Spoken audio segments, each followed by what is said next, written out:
Ah, legal. Então, bom dia para todo mundo, pessoal. Queria agradecer, então, a professora Maria Conceição, foi minha professora, né, de 2012 a 2015, quando eu fiz a graduação. Aprendi muito com ela, vocês têm muita sorte, então, de ser aluno da professora Conceição.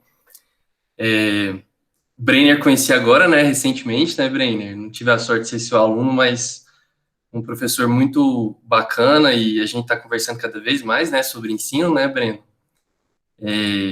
Pensando aí possibilidades de alianças, né? Então, gente, eu pensei em trazer para vocês, eu vi a aula de vocês na semana passada, o Breno me mostrou, né, a discussão que vocês fizeram, muito bacana, né, sobre o jogo, sobre metodologia ativa. O Breno acho que levantou praticamente quase todas as possibilidades, né, de se trabalhar jogo, metodologia ativa em sala. E eu vou mostrar um pouquinho para vocês como funciona algumas estratégias que eu criei para tanto aparecer essa questão da metodologia ativa, tanto para aparecer o jogo também, tá? Então, na metodologia ativa, eu sempre fico pensando uma coisa bem elementar mesmo, bem básica, que é o aluno aparecer de certa forma, né? Vocês vão ver que isso funciona um pouco mais, principalmente, eu acho que nas escolas mesmo, no cotidiano das aulas, com o Fundamental 2.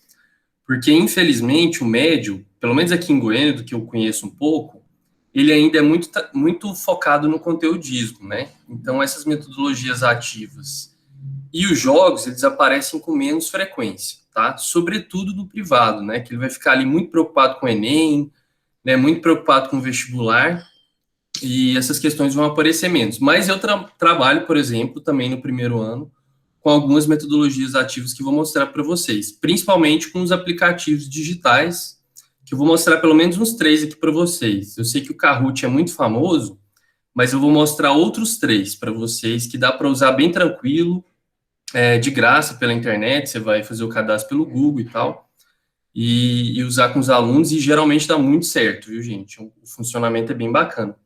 Então eu vou aqui compartilhar o slide, pessoal, pode ser? Com vocês. Tá todo mundo me ouvindo? Tranquilo, Lúcio. Estamos te Sim, ouvindo bem. sim. Não, beleza. Vamos lá. Ah, peraí, nesse aqui não.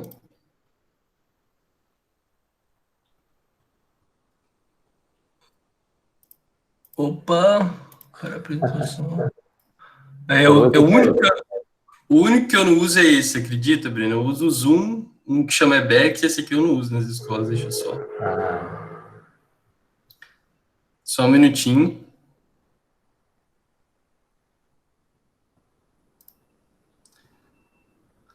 Tá todo mundo vendo? Tá projetando o Canvas, é isso mesmo? Isso. Aí se eu abrir assim, dá para ver? Dá para ver, pessoal. Responde aí para nós, ao professor Lúcio. Eu estou vendo. Dá, né? Tá dando. Só tá meio um pouco longe, assim, não tá com zoom nem nada em coisa específica, mas dá pra ver tudo. Caio, você dá pra usa... ver? Peraí só um minutinho. Caio, você usa o computador ou celular? Não, eu tô pelo celular. Tá. Tá. Você mesmo, no meu, eu consigo aumentar. Eu consegui. Isso. Você mesmo passa a mão na tela. Sim, igual foto. Tá, Tá. Não, legal. Gente, essa é uma estratégia que eu uso muito, e vocês vão ver que vai estar um pouco presente nos textos da professora Conceição e do Breno, que eu vi que vocês, por exemplo, discutiram uma questão na aula passada, né? Então, a metodologia ativa, ela é muito importante quanto suporte, como estratégia, mas eu não quero perder aquela questão crítica, né? A questão de mobilizar as ideias históricas mais complexas possíveis dos alunos, né? E eu digo a vocês, pessoal, dá para unir as duas coisas, tá? O que acontece? Aqui a gente vai usar muito uma ideia de empatia histórica como metodologia ativa, né? E essa noção, eu acredito, a Conceição pode falar bem melhor que eu e o Breno, ela aparece um pouco na literatura do Riese, né? No pessoal da History Education, né? Da educação histórica, tanto da Inglaterra quanto de Portugal. Então, eu percebo que essa estratégia, ela geralmente aparece, né? Muito dentro da literatura. E o que é isso, gente? Basicamente, como vocês já sabem, se colocar no lugar do outro. Mas essa estratégia aqui é mais do que se colocar no lugar do outro, né? É se colocar no lugar do outro historicamente, né? Então, no tempo e no espaço. Pensando nisso, eu pensei em colocar vários assuntos históricos nessas estratégias de empatia histórica. Então, o que eu faço? Eu sempre monto um exercício de cognição, e isso funciona muito do sexto ao nono, demais. No sexto é uma festa, né, porque eles imaginam muito mais, né, sétima série também. Então, o que eu faço? Eu pego um assunto que às vezes está tendo um pouco de dificuldade, um assunto difícil de se imaginar, de se colocar no lugar do outro, historicamente, e faço um exercício. Então, por exemplo, para vocês verem aqui um exemplo de exercício de cognição, esse eu fiz sobre o Renascimento Cultural, né? Dá para todo mundo ver as palavras, gente? Eu vou ler com vocês, mas só para perguntar mesmo. Oi? Que palavras, professor? Esse texto aqui, ó, dá para pelo menos ver alguma coisa? Eu vou ler junto com vocês, mas só para ver se está dando. Aparentemente não abriu o arquivo. Foi. Não, tá na tela do Canvas ainda, Lúcio. Ah, não tá aparecendo? Não, só o Canvas. Ah, não, então eu vou baixar aqui, viu, Breno? Peraí, só um pouquinho. Eu vou baixar ele em PDF e vou compartilhar a tela, então. Acho que é melhor. Melhor, né? Deve ser o Canva que não deixa ver, né? Nossa, eu jurei que você já estava vendo Quando aqui. você compartilha a tela, você está escolhendo aquela opção, a tela inteira? Você está escolhendo uma janela? Não, agora que eu fiz isso, vamos ver se vai dar certo, então. Faz o tela inteira. E agora, gente? Agora foi. Ah, não, então é isso. Passando, né? Agora deu Isso. certo, professor. Ah, obrigado. Gente, então, essa estratégia que vocês já sabem, ler em vários textos. Depois a Conceição pode falar disso, né, Conceição? Porque eu acho que essa noção aparece, assim, ela não é muito clara, né? De empatia histórica, mas às vezes ela aparece nos textos, né? Não sei se é mais da Isabel, alguma coisa assim. Mas a ideia básica... Oi? Da Isabel, do pessoal de Portugal, do Peter Lee também na Inglaterra. Depois a gente pode falar disso também. Mas como a maior parte dos alunos foram alunos do professor Rafael Sade, acho que eles dominam bem esse conceito de empatia histórica. Ah, não, perfeito. Tá, mas pode continuar, tá? Desculpa interromper. Não, imagina. Aí, gente, na prática, ó, um exercício, por exemplo, que eu criei sobre o Renascimento Cultural, usando esse método da empatia histórica, né? O que acontece? Aqui, gente, eu pensei em fazer um exercício sobre o comecinho ali do Renascimento Cultural, quando acaba o fim da Baixa Idade Média, né, no século XV. Então, o que acontece? Eu precisava fazer com que o aluno entendesse essa mudança histórica, né, no finalzinho do século XV, para o Renascimento Cultural, para o Renascimento Urbano. Esse é um exercício para a 7ª série. Então, usando o método da empatia histórica, um ato de se colocar no lugar do outro historicamente, isto é, no tempo e no espaço, se passe pelo grande pintor Albrecht Dürer. Ele era um dos pintores aí renascentistas, que eu trabalhei com eles. Aquele que pintou seu próprio autorretrato. Você recebeu uma grande encomenda do maior mecenas de todos os tempos, né? Ou seja, Lourenço Magnífico, lembrando que mecenas é o pessoal, né? Como vocês sabem, que financiava as artes aí no Renascimento, da cidade de Florença, na Itália. Era 1500 e Lourenço não aguentava mais jogar suas pinturas encomendadas no lixo, pois tudo que pintavam para ele o fazia lembrar da cultura medieval da Idade Média, e não das características do movimento cultural, científico e urbano do Renascimento. Ou seja, tendo as características do realismo, da perspectiva, da paisagem do movimento e da profundidade, dentre outras coisas, crie um desenho e use as técnicas artísticas que te influenciaram no Renascimento em sua pintura. Não se esqueça que é a sua chance de se tornar um pintor mais famoso da sua região. Junto com a encomenda, Lourenço enviou então uma pintura que fica em seu quarto e que representa uma típica obra medieval. Ele enviou para mostrar ao pintor uma referência de que não era para ser feito de jeito nenhum. Enfim, Lourenço queria uma obra com características renascentistas e não medievais. Então aqui, gente, o que acontece?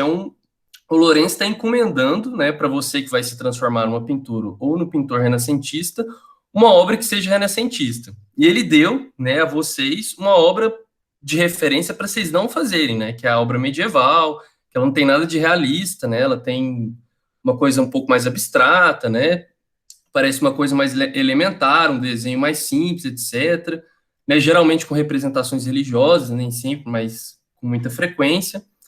Então, essa foi uma das estratégias que eu pensei. E vocês percebem, você pode ficar livre nessa empatia histórica, né? Você mesmo transforma um conteúdo histórico numa coisa criativa que você inventa. Então, isso aqui foi uma coisa que veio na minha cabeça, né? Eu que inventei.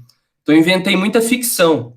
né, desse exercício, né, mas com as características históricas, né, me remetendo sempre ao contexto, né, do momento, mas eu brinquei com a história, sabe, no passado. Uma outra que eu que eu faço bastante é com o tema do bandeirantismo, que é um tema que eu percebi que ele é muito cheio. Vocês que estavam discutindo muito essa questão da problematização, da crítica, ele é muito cheio de um colonialismo. Você folheia o livro didático e geralmente o bandeirante fica como herói ainda no livro didático, né? É lógico que ele tem seu papel importante, né? Eu sempre problematizo isso na sala. Ele tem um papel aí de meio que descobridor, né? Nessas expedições do interior do Brasil, por aí vai, abriu vilas, cidades e tudo mais. Mas é um ser humano contraditório, né? Que também fez isso apresando indígenas, né? Outros jovens portugueses que participavam dessas expedições. Então, pensando nisso, eu pensei também em fazer uma empatia sobre o bandeirantismo, mas onde o indígena tivesse protagonismo, né?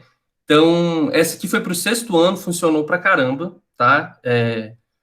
Com eles. E olha, gente, de novo, focando aqui para vocês, isso eu estou chamando aqui de metodologia ativa também. Por quê? Porque sempre ao final, vocês vão perceber que ou ele vai fazer um desenho, ou ele vai criar alguma coisa, ou ele vai fazer uma narrativa, com começo, meio e fim, né? Sobre esse exercício.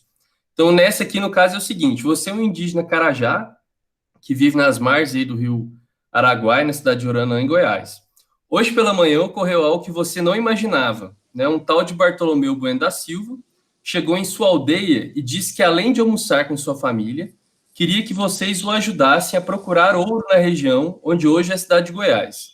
Você, a princípio, não queria ir, mas o Bartolomeu disse que, se não fosse, poderia usar suas armas, como, por exemplo, seu bacamarte. Além de caminhar quilômetros, você tinha que cozinhar, guiar, carregar e até guerrear com outros povos indígenas para que tudo ocorresse bem. Aí, afinal, olha o final da estratégia. Faça uma narrativa contando como você reagiu a tudo e como ocorreram todos esses acontecimentos. Método, empatia histórica. Então, vocês percebem, gente, num tema aparentemente corriqueiro, né, que aparece no livro didático, você, por uma certa ficção, mas imaginando o contexto da época, claro, né, pode mobilizar um tipo de problema para o aluno, né? É lógico que você pode falar assim, Lúcio, mas alguns alunos vão repetir de novo uma narrativa mais conservadora.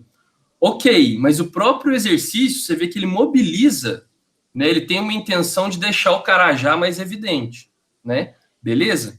Que ele vai escolher ali, né? Você não é o Bartolomeu sempre aí que está na narrativa principal da história. Você é um indígena Carajá do Rio Araguai. Então, aparece uma narrativa ou outra de um aluno meio suicida, né? Que quer, de novo, detonar com o Carajá. Aparece, mas ela é com menos frequência. Então, aqui, tanto dá para você fazer uma pesquisa, por exemplo, no final da aula, sobre como está funcionando as ideias históricas dos alunos, como você pode usar isso didaticamente no meio de uma aula. Você dá o conteúdo ali 15 minutos, né, do 6º ao 9º. Lembrando, viu, gente, que o Fundamental 2 não te aguenta nunca te ouvir 40, 50 minutos. Isso não existe. Tá? Eles não têm a possibilidade de te ouvir 50 minutos. Isso não existe. Eles têm um pouco no médio, né, com mais frequência, mas o Fundamental 2 é uma coisa que eu não sabia, né, quando eu comecei a dar aula com vocês. Eu achei que eu ouvi 50 minutos, né, do 6º ano. Se você fizer isso, você vai demitido da escola, porque os alunos vão detestar.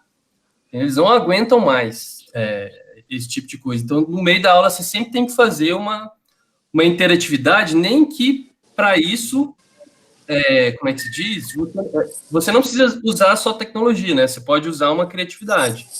Então, sempre lembrava dos textos do Riesing, da Isabel Barca, do Peter Serra, sobre essa questão da empatia histórica, que era uma coisa que eu falei, não, gente, eu vou ter que usar isso, porque essa ideia, além dela problematizar a história, ela pode fazer com que os alunos fiquem mais ativos na aula, né?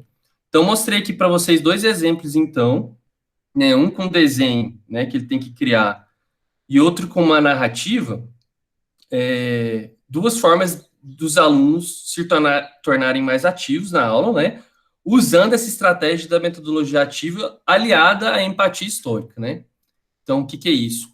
É se colocar no lugar do outro, né, de um personagem histórico no tempo e também no espaço, tá, gente? Beleza? Então, geralmente aqui, gente, eu brinco só para encerrar esse assunto aqui, eu brinco em colocar geralmente quem está mais desfavorecido na narrativa, tá? Então aqui eu brinquei muito com esse exercício, né, do Renascimento, de que esse mecenas não estava aguentando mais, né, receber pintura errada, porque ele queria uma pintura renascentista, mas só vinha pintura medieval para ele, né, então era uma encomenda. E perceba que você está participando aqui de uma espécie de concurso, né? Se você conseguir convencer esse mecenas, você vai ficar famosão e tal. Os alunos gostam muito disso. E aqui, né, você vai ter toda essa liberdade como um carajá, que estava nas bandeiras aí sendo apresado e tudo mais, né? Às vezes morto, inclusive. Né, mas agora ele vai poder escolher, historicamente, se ele vai seguir o Bartolomeu ou não, certo?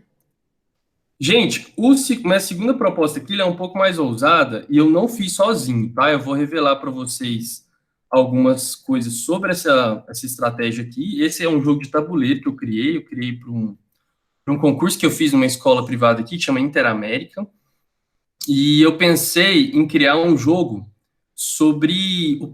eles tinham me dado um tema do primeiro conteúdo do 6º ano, que era sobre a origem dos humanos na Terra, né? Então, o homem de Neandertal e por aí vai. E tinha acontecido aquela questão do museu do Rio, né? O Museu Nacional do Rio, né? Tinha pegado fogo e tal. E eu lembrei logo da Luzia, né? Aquele crânio mais antigo que está aqui na América, né? Que o Walter Neves, aquele bioantropólogo da USP, pesquisou bastante. Então, pensando nisso, gente, eu aliei uma proposta de aula e fiz uma aliança com um amigo meu que é designer, né? Então, algumas partes aqui vocês vão ver que eu não produzi, mas eu vou falar como que ele produziu, basicamente, né? Porque tem todo um design e tudo mais, mas a narrativa da aula, né? A questão mais... O plano de aula eu consegui desenvolver sozinho, né? Então, aqui, gente, a ideia é pensar tentativas de jogos de tabuleiro no ensino de história, né?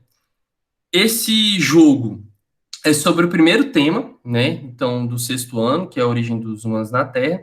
E eu pensei uma historinha específica para eles. Eu pensei, de novo, uma ficção, né? Eu pensei que os alunos do Interamérica, né, desse colégio que eu estava fazendo o concurso, eles estavam indo por uma excursão para o Museu Nacional, né? Depois que ele já tinha pegado fogo, etc., e estava sendo recuperado, como está sendo agora. E chegando nessa excursão lá na porta do Museu Nacional, se não me engano, tem um jardim, né? Por isso que eu coloquei o jardim aqui ao lado e tal. Uma coisa bem imperial lá do Dom Pedro II, né? O que acontece? Um aluno, ele foge da expedição, né? Desculpa, da expedição não, dessa viagem escolar, né? Ele sai do ônibus mais cedo. E na narrativa do jogo, ele entra no Museu Nacional escondido e ele quer descobrir a Luzia antes dos outros colegas. Então, a gente vai jogando dado durante o jogo, ele tem dado, e vocês vão ver aqui do lado que tem um reloginho, tá? O jogo, ele fica passando de 24 em 24 horas aqui. Depois que a gente joga os dados, tem uma regrinha para a gente passar o tempo aqui também. Então, gente, de acordo com que ele vai andando aqui, o objetivo é ele tentar pegar esses artefatos aqui. O número 1, o número 2, o número 3, o número 4, elas são salas do museu, né? O que acontece, gente? Cada sala do museu, ele vai retirar uma carta dela, certo? Então, aqui na carta 1, acho que vocês estão vendo aí. Deixa eu ver aqui. Peraí. Não, vamos olhar aqui essa carta aqui, por exemplo. Ó, nessa carta do relógio, se eu não me engano, aqui não dá para ver o número, porque o número está por trás, mas vamos pensar que esse é o relógio, é a 7, né? Então, ele para na 7 aqui, ele vai tirar o relógio do solstício, do sol do Egito. Gente, além de eu falar de um artefato que está no Museu Nacional, essa carta me libera para falar de alguma coisa específica da matéria. Então, por exemplo, sobre algum relógio que era usado na antiguidade e tudo mais. Aqui a gente tem, por exemplo, uma carta da Pedra Lascada, que é de um período muito específico. Então, a partir do momento que o aluno vai tirando essas cartas, você entra com conteúdo histórico, certo? Aqui tem uma outra pecinha que eu não estou falando para vocês, que é de vermelhinho, que são alguns soldados que estão à procura desse aluno que já foi avisado para o museu que ele fugiu da expedição escolar, beleza? Então, tem algumas regrinhas, né, que eu acho que não vai dar tempo de falar para vocês certinho, né? Que mostra o soldado indo atrás desse aluno que fugiu do museu, tá certo? Mas, no fundo, o que eu quero dizer para vocês, pessoal? Que todo esse jogo, ele não saiu de um livro didático, ele não saiu de um jogo que já existia, ele saiu da minha cabeça e desse colega meu que é designer. Então, assim, você pode inventar, e você está livre para inventar isso. As questões que vão dificultar a gente aqui é a questão um pouco do design, que eu mesmo não tenho controle, né? Eu não sei trabalhar com design, ele é design, né? E ele conseguiu fazer isso aqui no Adobe Photoshop, tá? Eu não sei se vocês têm conhecimento sobre esse programa, mas eu imagino que não deva ser uma coisa tão complexa assim. Vocês podem tentar promover algo do tipo. Vai ter que ter algum investimento também. Eu, por exemplo, tive que imprimir lá no vermelhinho, né? Numa copiadora, mas dependendo da escola, né? Dependendo da escola, do orçamento da escola, eles vão pagar isso aqui para você. Eu só paguei, né, porque eu precisava fazer o concurso, né, da escola. Então, eu tive que fazer uma coisa pessoal mesmo. Aqui, a gente montou todas as regras do jogo, tá? Isso também é um pouco que vem, né, desse amigo meu, ele chama Alexandre. Oi? Alguém falou alguma coisa? Acho que foi só alguém que ligou o áudio aí, né? Pode ter sido, acho que sim. Tá. Então, aqui, gente, eu acho que o Breno comentou várias coisas, né, na aula passada com vocês. Aqui são várias estratégias de jogo mesmo. Acho que ele comentou mais com aquela perspectiva do Huizinga, né, que está mais aberta, né. Então, aqui, gente, várias regrinhas, né, tem um objetivo geral. O objetivo do jogo é recolher todos os novos artefatos, né, e coletar seus conhecimentos em até 24 turnos, né, que é 24 horas. Coletar um artefato... Ao coletar um artefato, o professor irá contextualizá-lo com a disciplina de história. Para cada carta existe um conteúdo a ser abordado. O jogo serve como suporte para um texto didático. O jogo é dividido em turnos, né? Cada participante deverá decidir a ordem de ação dentro do grupo. Assim que tiverem decidido o primeiro jogador, assim que tiver decidido o primeiro jogador, deverá fazer a sua ação, né? Então aqui, gente, a gente vai pegar as mecânicas, né, que a gente geralmente fala, que estão presentes em outros jogos, mas tentar aplicar dentro de um conteúdo histórico. Mais uma coisa, de novo, que eu queria chamar a atenção para vocês, é que você não precisa transferir um conteúdo histórico do livro didático para um jogo sem abusar dessa fantasia. Então, percebe? Essa questão de eu ter contado para os alunos que é uma expedição que nasceu da vida presente, né? Você vê que eu peguei uma demanda, então, da vida real também, outra estratégia dos textos do Riese, né? Pegar a questão da vida prática, da praxis da vida das pessoas e tal, dos usos públicos da história, né? Que vocês também trabalharam, essas demandas que estão na cabeça de todo mundo, né? Por exemplo, da sua mãe, do seu pai que não estudou história, ele sabe que o Museu Nacional pegou fogo 2 anos atrás, né? 1 ano atrás. Então, você pode usar essas coisas recentes, aliada, né, a um conteúdo de história e criar um jogo só seu. Isso aqui a gente ainda vai patentear ainda, que é uma coisa, né, que nem eu esperava que ia ficar tão legal. Né, como eu falei para vocês, eu não fico sozinho, esse amigo tem uma experiência grande em RPG, jogo de tabuleiro, design também. Então, eu quis trazer para vocês só para mostrar uma possibilidade, assim, muito bacana, né, de criar um jogo, tá? Isso aqui funciona com perfeição do sexto aluno, ainda não apliquei, né, no médio. Não apliquei em outras séries também do Fundamental 2, porque esse é um conteúdo do sexto, mas quem sabe pode surgir uma aula temática do sétimo ao nono, né? Então, eu não vou ficar tanto com isso com vocês, porque ele é uma perspectiva mais difícil de ser feita no cotidiano mesmo, né? Porque você vai ter um recurso financeiro, né, tem a questão do Adobe Photoshop, né, tem que dominar um pouquinho os programas, né, uns detalhes, né, nas cartas, mas é isso, gente, cada carta, então, representa um período específico dessa origem, né, a espada de cobre, a pedra polida, o fóssil do Australopithecus, cada carta vai falar de alguma coisa, né, e com o passar do tempo aqui jogando os dados, ele tem dado também, né, a gente vai descobrindo esses artefatos. Aqui, basicamente, quem conseguir fazer isso tudo primeiro, vence o jogo. Então, beleza, gente. Outra proposta que eu trouxe para vocês é a ideia da metodologia ativa, do aluno e da aluna estar ativo mais na sala de aula, com projetos transdisciplinares, tá? Então, esses projetos vão misturar a nossa ciência, né, a ciência histórica, com outras ciências, né? E isso também dá muito certo no Fundamental 2 e é muito legal, tá? Há um engajamento muito grande por parte deles, dentro que você pode também fazer uma reflexão legal, tá?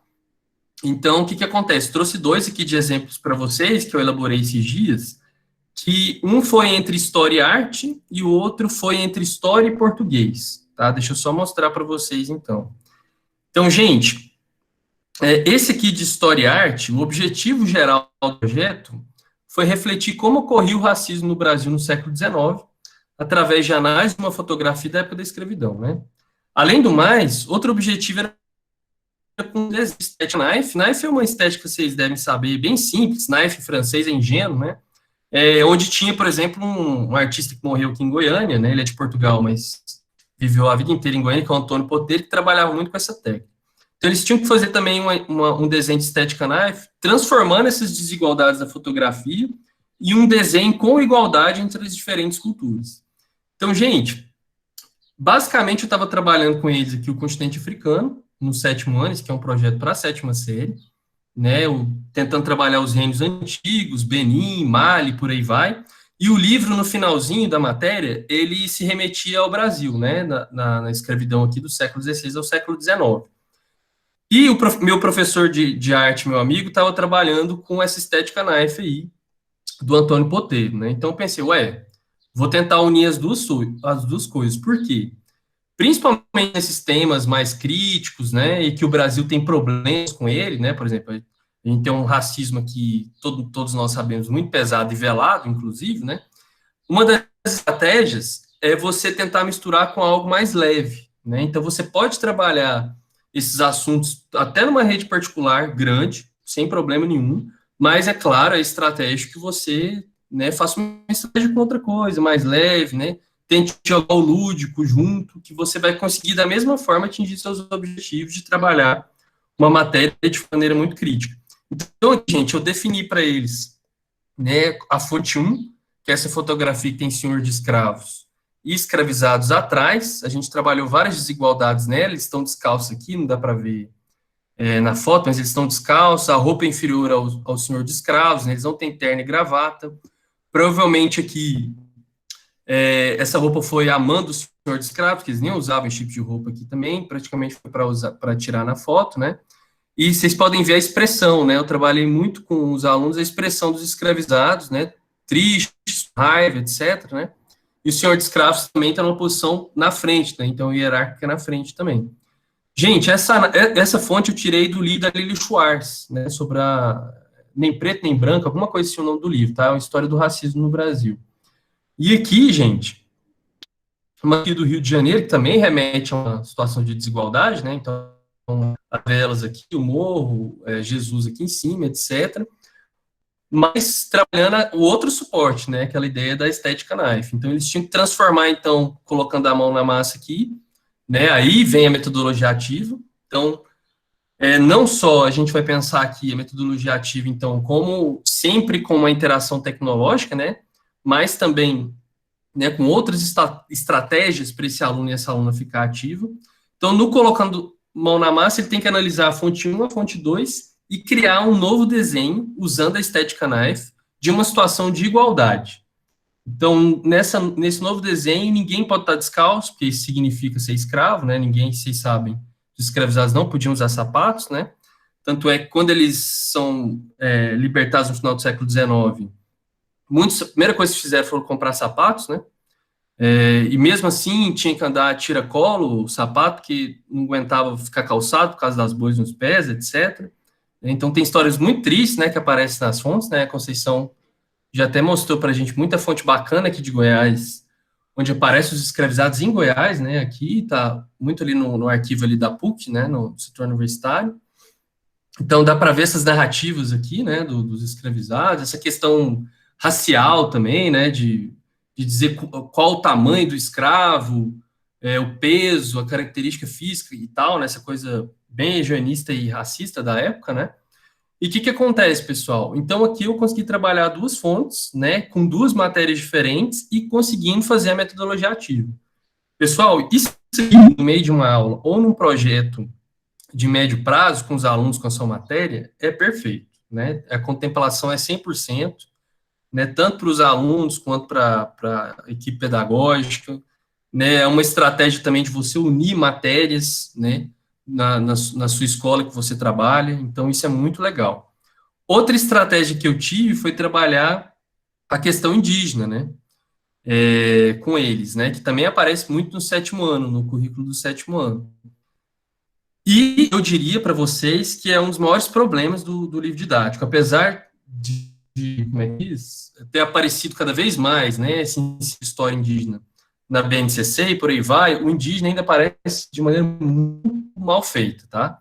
Então, por isso, eu pensei num projeto interdisciplinar entre português e história na questão indígena, né? Esse aqui, gente, ele tinha o objetivo de construir poemas rimados sobre a história dos diversos povos indígenas no Brasil, né? Os poemas serão pedidos um em cartaz tamanho A4 e outro em vídeo.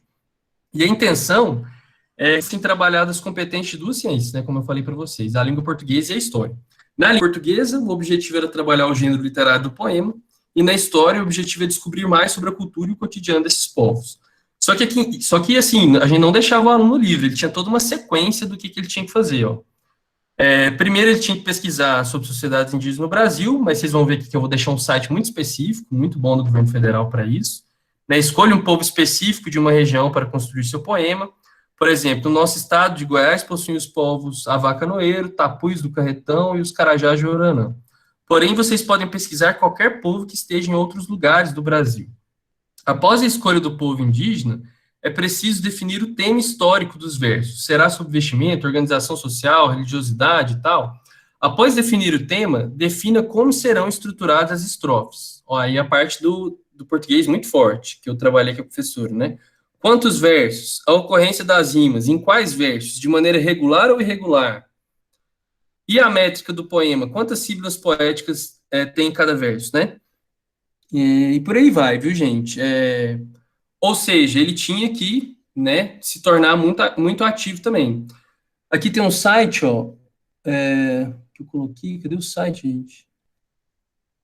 Ah, tá, aqui, ó. Eu indiquei um site muito bacana, né, que eles tinham que fazer a pesquisa lá, que é o www.indios.org.br. Então, é um site muito confiável, né, com depoimentos até de indígenas também. Então, 2 exemplos aí para vocês de projeto transdisciplinar, né, transdisciplinar porque a ideia de juntar, é aquela ideia de que as ciências não tem tanta divisão assim, né, que você pode enxergar a sua ciência da história em outras ciências, né, então, bem essa coisa de tipo assim, né, eu descobri história aqui nessa pintura que está fora da minha competência até, né. Beleza, gente. Outra estratégia que eu uso bastante é aquela questão dos usos públicos da história, como a gente comentou mais cedo, né?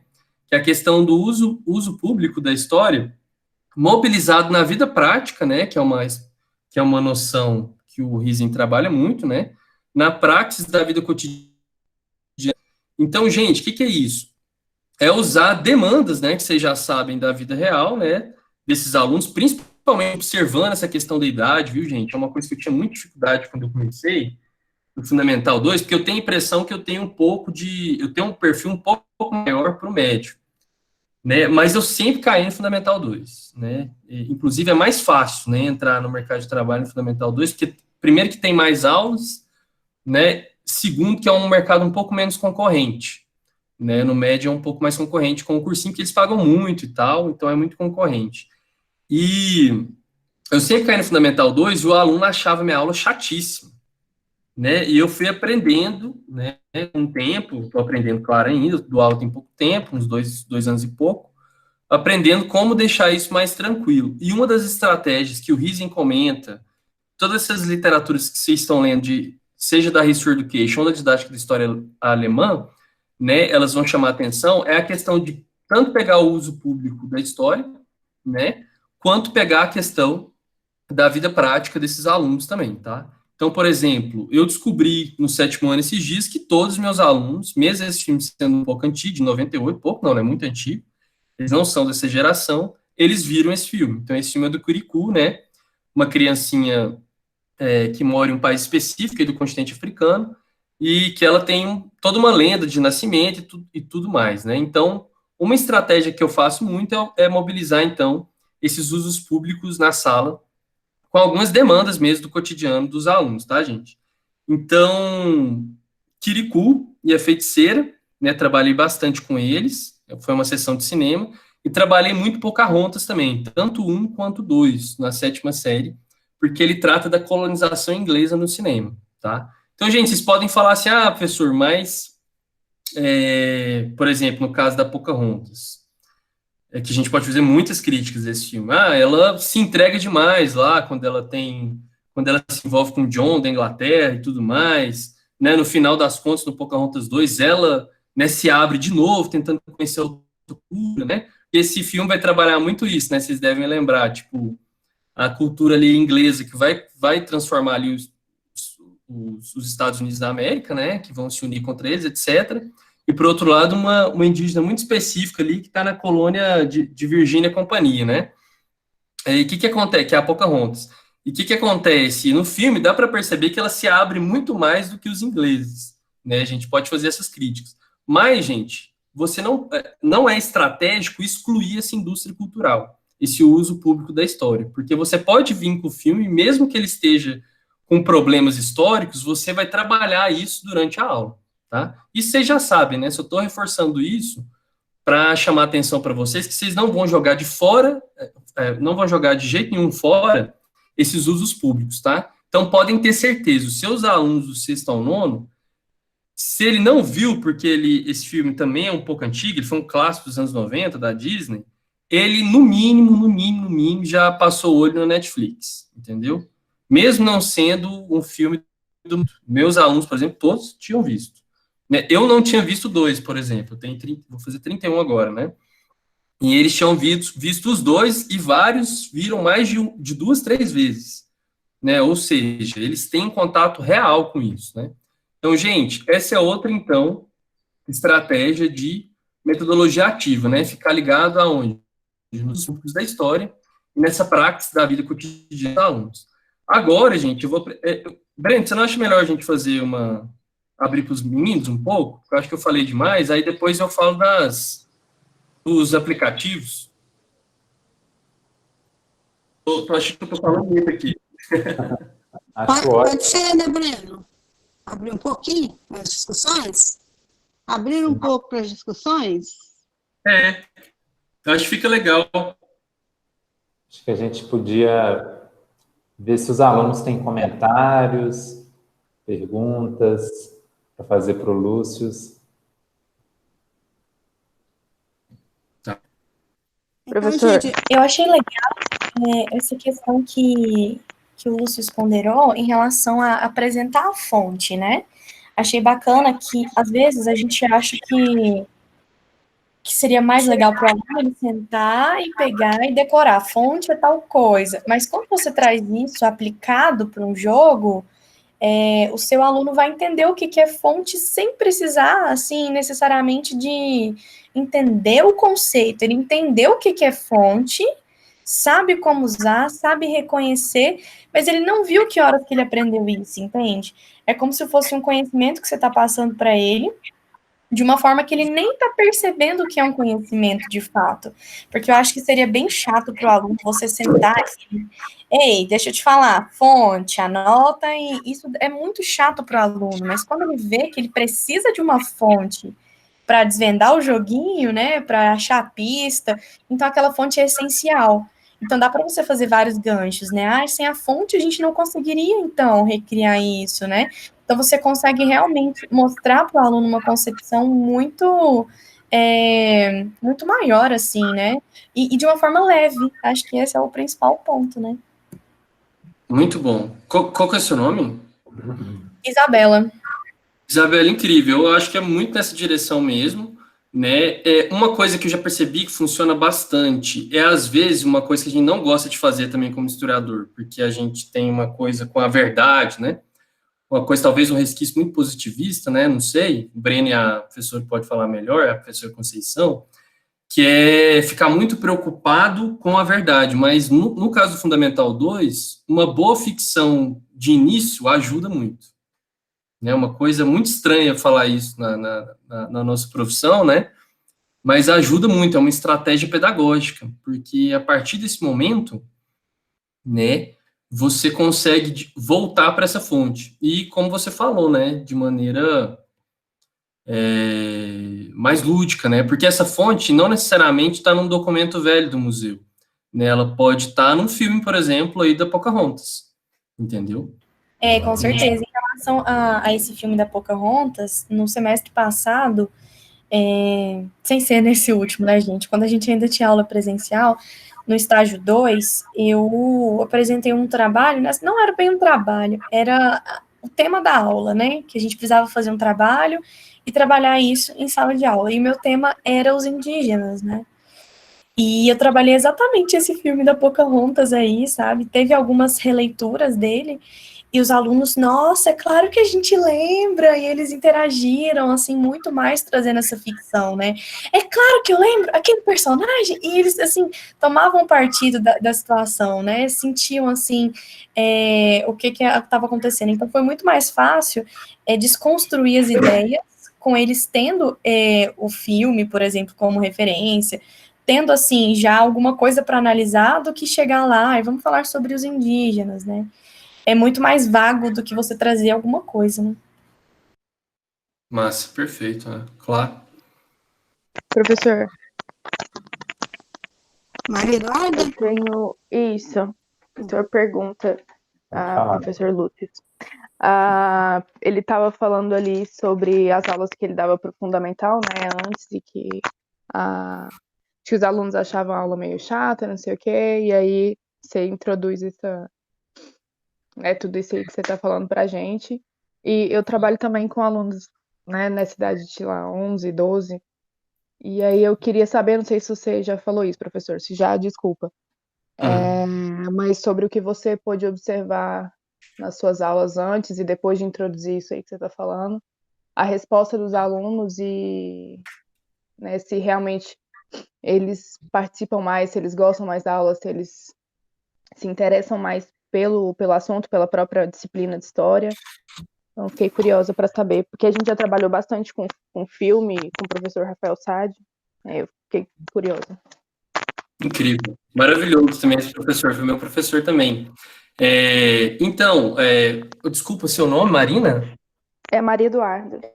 Maria Eduarda, então, revolução é uma coisa muito forte, né? A partir do momento que eu usei mais essas questões dos usos públicos, seja filme, seja uma notícia de jornal, seja um jogo de tabuleiro, ou um jogo até digital, por exemplo, estou tentando bolar algumas coisas com Civilization 6, por exemplo, que é um jogo que saiu, alguns alunos estão jogando, o efeito é avassalador, porque no Fundamental 2, a questão do conteúdo pelo conteúdo, mesmo que ele esteja problematizado, pode acontecer com muita frequência dos alunos não botarem fé na aula. E seja no público ou no privado, tá? Eu comecei, por exemplo, em contrato no Estado, em 2016, a situação era a mesma, né? E talvez ainda pior, né? Porque eles têm aqueles problemas sociais todos, né? O pessoal com problema em casa e tudo mais, né? Com problemas que todo mundo tem, mas de forma mais intensa, né? Então, essa questão de usar os usos públicos e a vida prática do aluno, principalmente sobre o universo dele, né, é uma estratégia que, sem dúvida, tem que ser feita, senão a aula não vai funcionar. Né? Infelizmente, não vai. Tá? É lógico que você pode tentar alguma coisa, né? Tem 1000 formas de ser didático, teatro, né?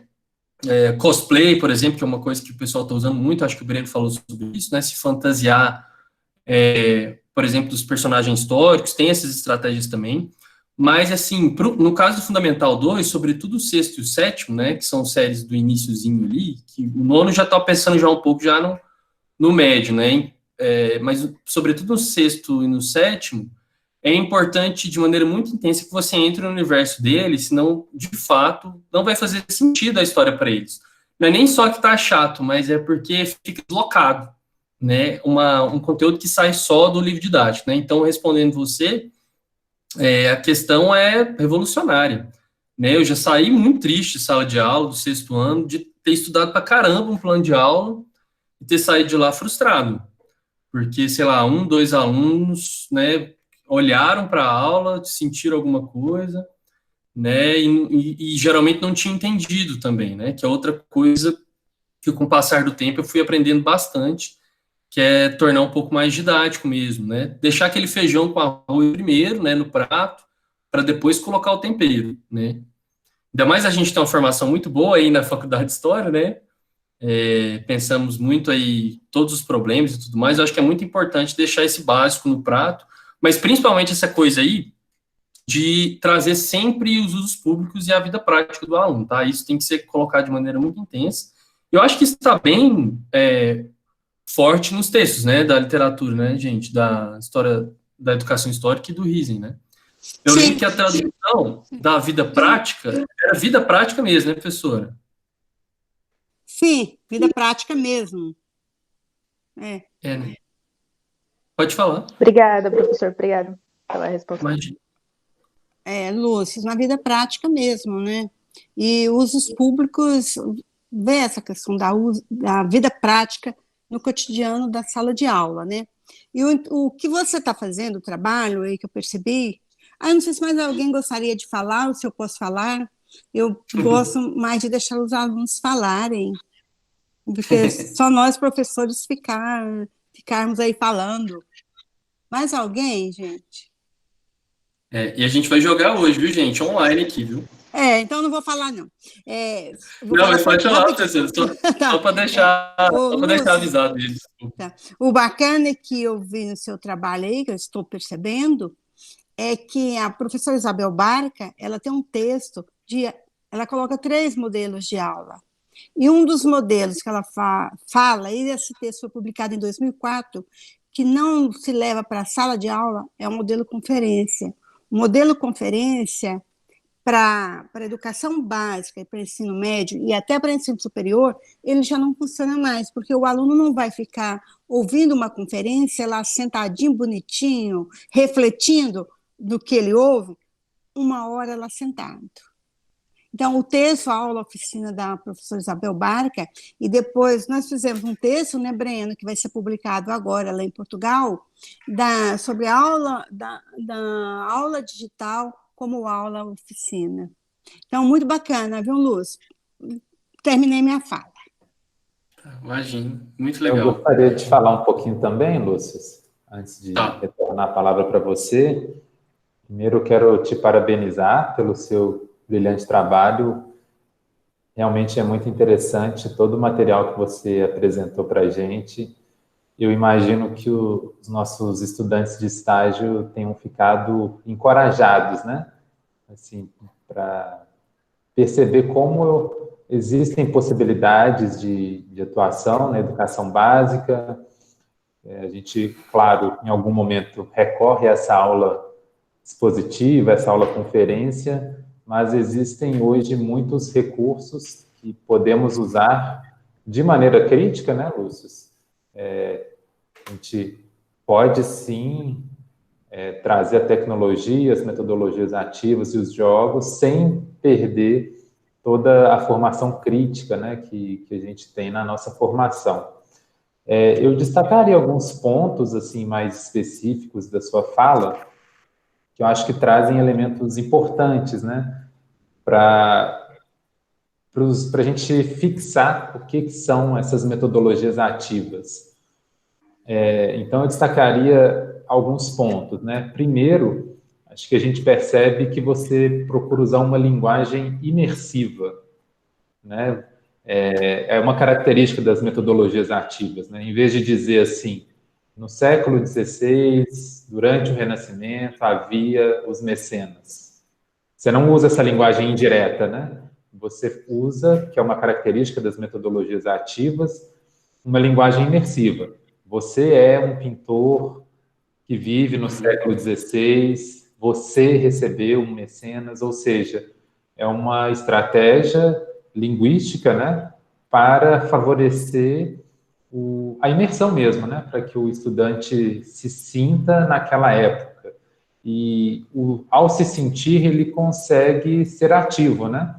Ele consegue, digamos assim, se inserir de maneira mais direta no passado. A linguagem imersiva, ela usa essa segunda pessoa, né? Você é um indígena que teve contato com um bandeirante.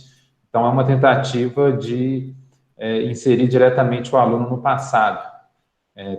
Me parece que é uma característica de qualquer atividade que se queira como metodologia ativa. Outros pontos que eu destacaria o conceito de empatia, né? É um conceito muito importante para os estudos históricos. Na teoria da história existem muitas discussões, né? Vários autores no campo do ensino de história, da didática, da educação histórica também. E eu destacaria alguns pontos, Lúcio, além daqueles que você destacou, né? Que é essa capacidade de nos colocarmos no lugar do outro, especialmente de outra época. A empatia também é o caminho, né? É o método que a gente consegue compreender particularidades, né? Se a gente quer compreender a especificidade de alguma situação, o caminho é pela empatia, né? Não é por constantes, por leis, por conceitos, mas a empatia é o melhor caminho para a gente entender a particularidade. O que eu estou querendo dizer com isso? Quando a gente quer interpretar as intenções dos agentes, né? Por que as pessoas tomaram determinadas decisões no passado? A empatia é muito boa, né? É o caminho para isso. Interpretarmos as circunstâncias, compreendermos o sentido das ações humanas, né? Eu acho que a opção pela empatia, ela mostra um ensino de história comprometido com a compreensão das ações humanas no tempo, mais do que qualquer outra coisa. E a implicação disso para a didática da história, para o ensino de história, é que o ensino deixa de ser conteudista, né? Então, o mais importante não é o aluno decorar uma informação do passado, né? Mas ele entender uma competência que vai ser importante para a vida prática dele, né? Eu prefiro formar alunos que são empáticos, né? Que saibam respeitar o outro, que saibam reconhecer a diversidade cultural da nossa sociedade, né?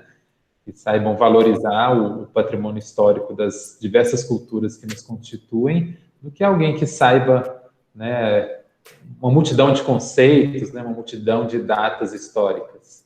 E eu acho que a empatia favorece essa competência que é útil à vida prática das pessoas, né? Forma cidadãos, forma pessoas eticamente responsáveis, politicamente engajadas também. Eu acho que nesse tempo de muita polarização política, a empatia faz falta, né? Então, quanto mais a gente puder exercitar essa habilidade, eu acho que estamos dando uma contribuição para a formação das pessoas, né? Para a formação humana. Outro aspecto que eu destaco, Lúcio, a lógica narrativa, né? Todas as suas atividades, elas têm uma lógica narrativa muito bem concatenada. Então, é outro aspecto um pouquinho mais teórico que eu acho que é importante que nossos estudantes levem em conta, né? Propor atividades com a lógica narrativa favorece que as pessoas, digamos assim, se sintam parte daquela história, né? Uma história bem contada, né? Ela, às vezes, faz muito mais diferença do que conceitos. E aí a gente vai usar, obviamente, da imaginação, de elementos ficcionais, não vejo nenhum problema, né? Inclusive, a empatia, ela não é uma capacidade só racional, né? Não é uma operação só racional, ela envolve sentimentos também, né? Ninguém consegue se colocar no lugar do outro apenas fazendo contas, né? Racionalmente com conceitos. Se colocar no lugar do outro envolve sentir o que o outro sentia, né? Uma espécie de compartilhar sentimentos, né? Um bom exercício de empatia, ele envolve o aspecto racional, mas envolve também o aspecto emocional, né? Envolve também sentimentos. Bom, enfim, já estou me alongando demais aqui, né? E o último ponto que eu destaco, Lúcio, que faz parte das metodologias ativas, é que todas elas culminam em atividades criativas. né? A gente estudou a taxonomia de Bloom aqui no início dessa disciplina de estágio, e a taxonomia de Bloom coloca que as atividades criativas, elas são operações cognitivas mais complexas, né? As operações cognitivas mais básicas são de identificação de conteúdos, né, de entendimento, mas um entendimento mais reprodutivo, né? Você entender que no século XVI houve o Renascimento, digamos assim, você fixar certos conceitos. Mas uma operação cognitiva mais complexa, que você faz depois que esse solo está bem assentado, é colocar o aluno para criar algo, criar uma narrativa, desenhar algo. Quando o aluno faz isso, ele mobiliza operações cognitivas mais complexas, né? É muito mais complexo criar uma narrativa do que marcar um X numa prova, né?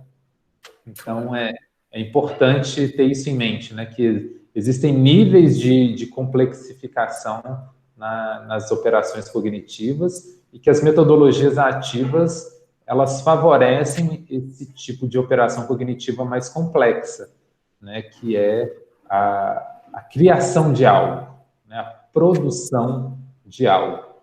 Então, a ênfase está muito na aprendizagem, né? Mais do que no ensino, está mais na aprendizagem. Bom, espero não ter me alongado muito, espero ter trazido alguma reflexão. A Tatiane fez uma pergunta aqui no chat, Lúcio. Tá. Se você poderia mostrar novamente aquela tarefa sobre o racismo, por favor? Ah, claro. Tá dando para ver, gente? Tá. Ela vem bem ao encontro disso, né, Lúcio? Assim, discutir racismo é importante politicamente hoje, né? Eticamente, né? E se a gente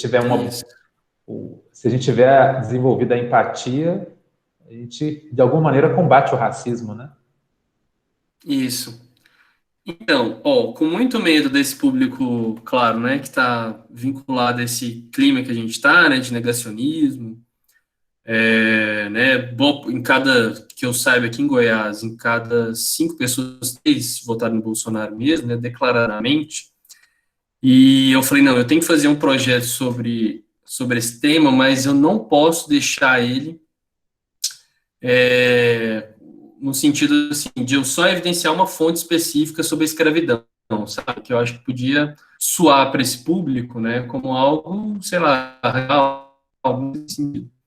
Alguma coisa que eu pensei foi pegar justamente uma muito sensível, né, que foi a arte, né?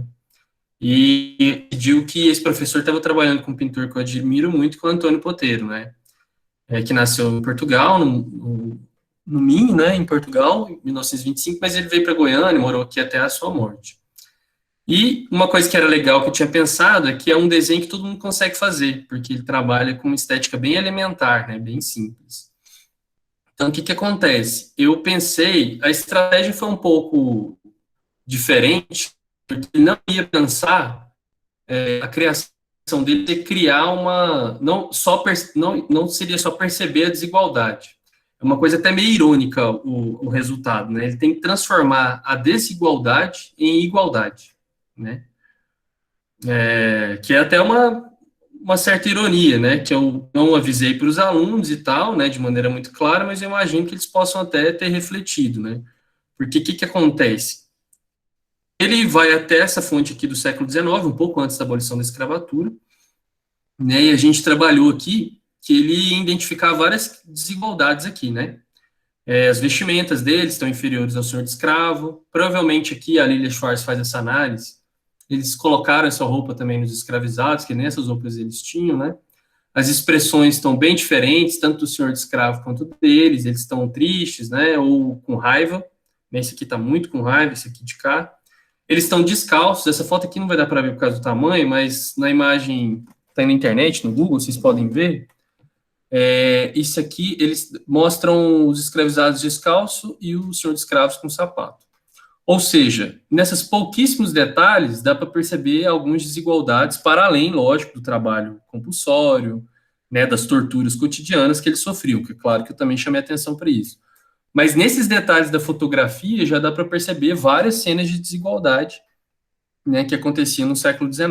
E o que eu pensei? Não, vou associar isso a uma criação onde ele não tem que, de novo, se remeter a essa foto aqui do século XIX, mas vai ter que criar algo estético e artístico.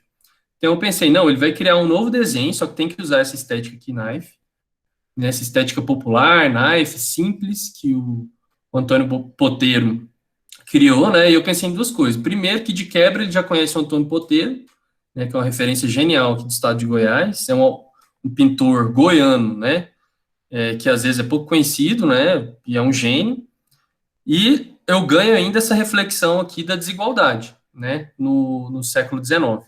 Defini para eles também, né, basicamente o que é racismo, né, um conjunto de teorias que tem um objetivo, né, na época, né, inclusive era ensinado na universidade, direito, medicina e tudo mais, a ideia de que existiam raças superiores e inferiores, né, vocês sabem lá que na faculdade de Direito, Medicina, eles mediam os crânios, né, dos escravizados, os crânios dos portugueses e de outras pessoas do continente europeu, por exemplo, né, tinham toda uma justificativa, né, de que essas pessoas eram inferiores, né, racialmente, por isso, inclusive, justificar a escravidão, né, lógico que é legal pontuar isso para os alunos, né, só que eu pensei numa estratégia de deixar tudo mais leve, até por conta dessa demanda, né, negacionista que a gente está. Então, a ideia foi criar um outro desenho com essa estética Knife, promovendo igualdades. Então, nesse novo desenho não pode ter desigualdade. Os escravizados vão ter que ter sapatos, eles vão ter roupas tão boas quanto o senhor de escravo, eles podem estar representando, por exemplo, sua liberdade, em 1888, né, no final do século XIX, está fazendo uma festa. Então, os desenhos já estão até recebendo por e-mail, né, eles podiam fazer de maneira digital ou de maneira né, artesanal, né, aquarela, etc., tinta guache, e nesse desenho tem que ter igualdade. Para além disso, eu esqueci de falar uma coisa, ele tem que fazer também uma narrativa, como o Breno pontuou, né, me explicando por que ele fez essas escolhas. Por exemplo, eu tive um desenho onde os alunos fizeram os escravizados aí, com os senhores escravos, todos abraçados. Ele colocou um sapatão grandão nos escravizados, né? E colocou todos eles abraçados com o senhor. Estava numa situação bem de igualdade, assim, né? E ele me disse que era o dia da festa da libertação dos escravos, né? Dos escravizados, no final do século XIX. Que eles fizeram uma festa e que eles se juntaram, inclusive, com os escravos. Isso existiu? Não, né? Mas você percebe que, assim, essa ficção, né, que ele criou para mim nesse desenho fez, de certa forma, pensar essa desigualdade no século XIX. Então, de novo, essa questão dessa estratégia aí, tanto, como é que se diz, de ser ativo, dele ter que criar alguma coisa, mas usar essa criatividade aí, que o Breno também comentou tão bem, né, para mobilizar esse passado histórico, certo? Até porque, o que acontece? É muito louco isso, né? Porque a gente está ensinando história, né? E o que acontece? A história ela não está só no passado, né? Esse é um grande equívoco, né? Ela está no presente o tempo todo, né? Então, quando você fala da escravidão, automaticamente vai aparecer demandas dos alunos, dos pais da escola sobre a escravidão agora, né? O que ele entende de ideia prévia de escravidão, né? Então, logo eles vão pensar, nossa, esse professor de novo está falando, né, sobre os negros, sobre racismo e tal. Aí é lógico, tem essas demandas cotidianas aí, muita gente acha que racismo existe no Brasil, não sei o quê, então é uma mistura de ideias prévias, né, que você tem que lidar. Então, uma coisa que eu já percebi, né, que você deixa mais criativo e mais estratégico para chegar nesses temas, sobretudo pesados para a cultura brasileira, porque é muito conservadora, né, e agora está com a novidade do negacionismo, é juntar diferentes matérias, diferentes estratégias para que esse tema seu apareça de forma mais criativa, mais leve e funcione de maneira melhor, de maneira mais intensa. Né? Então, acho que eu te respondi, se você quiser falar alguma coisa. E ele tinha no final aqui, né, lembrando que fazia uma narrativa, né, com começo, meio e fim, eu sempre pontuo isso, que a narrativa tem que ter sentido, né, me explicando por que ele criou esse desenho, certo? Então, no caso desse aluno meu que eu te falei, ele disse que era uma grande festa de libertação dos escravizados, tá? E eles estavam unidos por isso. E essa narrativa é livre, tá? Você vê que você apresenta o conteúdo da matéria, né, faz a discussão em sala, mas você cria uma atividade que está fora do plano do livro didático, né? Você está ali no currículo, mas a atividade é sua, você que criou, né? Então é bem isso, assim, né? Você que está criando essa atividade, certo? E eu digo a vocês que as escolas estão cada vez mais se abrindo para isso, tá? Eu não conheço tanto, eu comecei na pública, isso que é muito pouco de contrato, mas nas privadas é cada vez comum que você seja valorizado por essas criações suas, né? Que não necessariamente estão no livro didático. Tá? Então, isso é muito importante. Essas parcerias também, no Fundamental 2, são muito fortes, né? Entre história e outras matérias. E isso faz com que a gente apareça mais também, né? Porque a gente não tem... Agora que a Olimpíada de História está aparecendo, né? A gente perde feio para as outras matérias, e uma coisa que vocês já sabem também, né? Eu morro de inveja, por exemplo, do professor, por exemplo. Nas humanas, nas escolas, quem domina o espaço, por exemplo, é o português. Porque eles têm mais aulas e tem mais status, né? Então a gente padece esses dois problemas.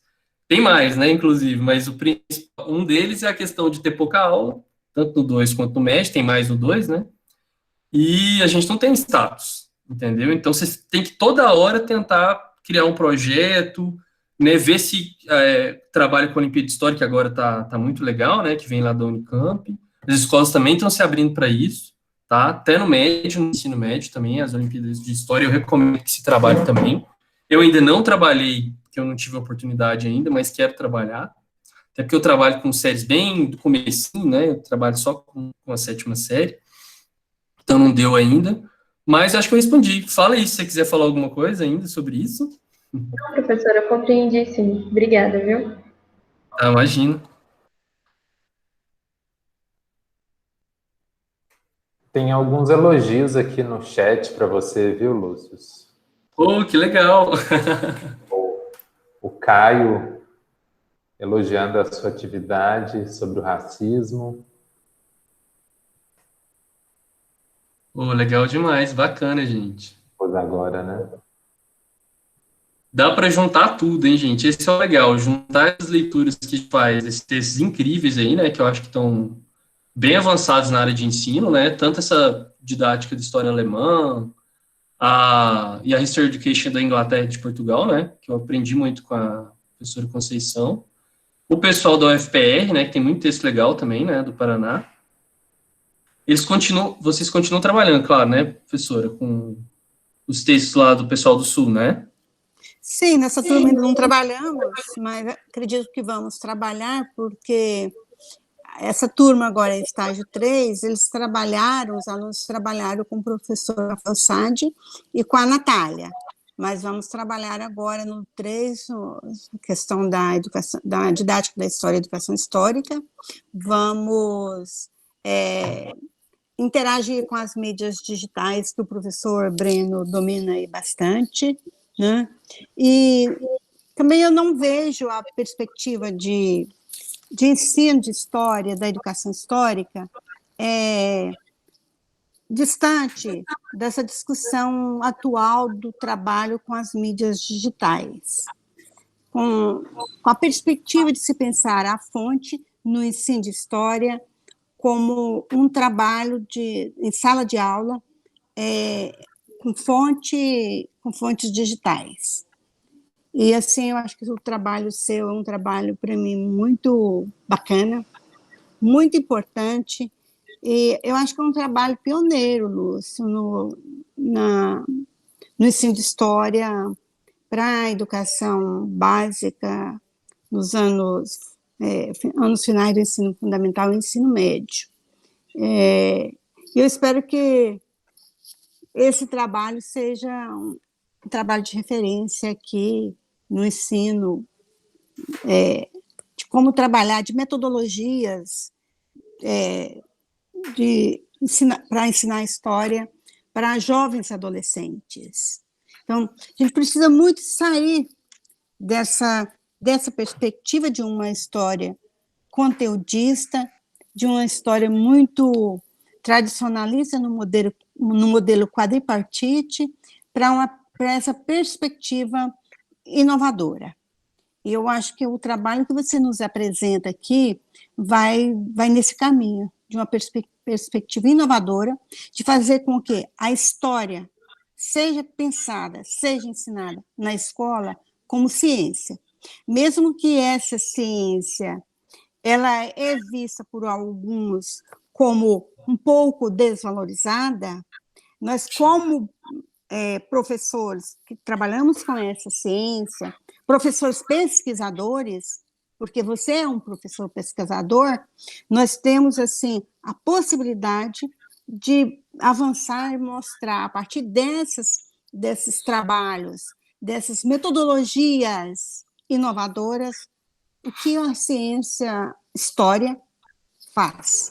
Que nós, enquanto professores, pesquisadores do ensino da história, tem feito na perspectiva de se pensar o que é história, o que faz da história uma ciência. Tá? O Breno me perguntou aqui se... Né, Breno? O bom da internet é hoje que não está distante e assistindo uma aula distante, mas pergunta para o outro, né? Conversa com o outro. Né? Se nós faremos um intervalo, de quantos minutos mais você precisa para terminar a aula, Lúcio? Eu pensei em apresentação. Tá, eu pensei em apresentar 3 aplicativos. Um chama Plickers, o outro chama Quizzes. Esse eu pensei tanto em mostrar para vocês como monta, como a gente joga aqui um pouco online, que vocês vão precisar só colocar um link do ladinho aí na barra de vocês e colocar um código, então dá para todo mundo jogar, vocês vão ver. E nisso aparece gamificação, aparece muita coisa que o Breno falou na aula passada de vocês, né? Várias estratégias que já estão dentro do aplicativo, né? E que dão muito certo também durante a aula. Vocês vão ver que no caso do Quizzes, eles podem ganhar alguns pontos, ele pode errar e depois, com os pontos que ele ganhou, acertar uma questão. Então, isso é uma coisa que dá um alvoroço muito forte. E o outro é o Quizlet, que é um aplicativo que trabalha com flashcards também, que é bem legal. Mas, eu não sei, talvez meia hora, um pouco mais. O que vocês acham?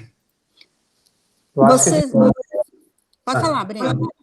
Acho que a gente podia fazer um intervalo de uns 15 minutinhos, e aí até para as pessoas voltarem mais dispostas, assim, para essa atividade dos jogos, que é a parte divertida, né?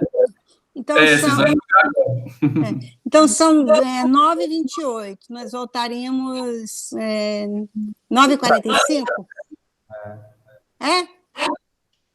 Então, gente, a gente vai fazer um intervalo até as 9h45, ok?